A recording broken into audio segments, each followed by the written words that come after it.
شيخنا الأكبر، وأدعو للطواسين وأدعو للفتوحات. ما أزكى الشياطين، ما أزكي الشياطين وما أهدي الضلالات. وكان الشيخ وصاني بأن أدعو لها سرا، وقال بأننا نخشى يسمون الهدى كفرا. وشيخي مد لي كفا، وشيخي مد لي أقبلها أبجلها، فشيخي سيد العلماء، وشيخي يعشق الدولار، وشيخي زور الأخبار، وناصر بدعة الشيطان، وحارب سنة المختار.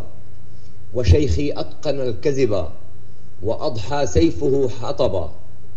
وتسألني متى أغضب، فقل هل يغضب الأرنب؟ وبدأ كتابنا، وبدء كتابنا أقرأ، وقال الكل لا تقرأ، فأين الشط والمرفأ؟ وأين تريدني ألجأ؟ وأين تريدني أذهب؟ لأننا لم نعد نقرأ، غدونا معشرا لا. لأننا لم نعد نقرأ، غدونا من الورى هملا. لأننا لم نعد نقرأ، غدونا بعدها عملا. وفصلنا بأيدينا لكل مجدد كفنا، وأنشأنا بأيدينا هنا قبرا، هنا وسنا. وتطمع بعدها نغضب، معاذ الله أن نغضب.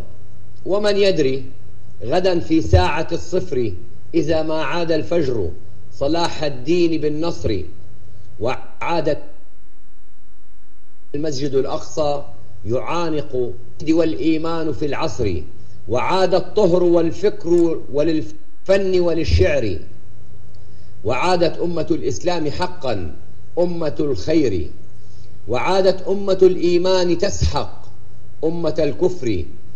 من يدري غدا في ساعة الصفر، إذا ما لاح المنهج، إذا ما لاح في المنهج لواء الأوس والخزرج، وهز حسامه المقداد، هز لواءه مصعب، فقد نغضب. لماذا يجري فلا تعجب،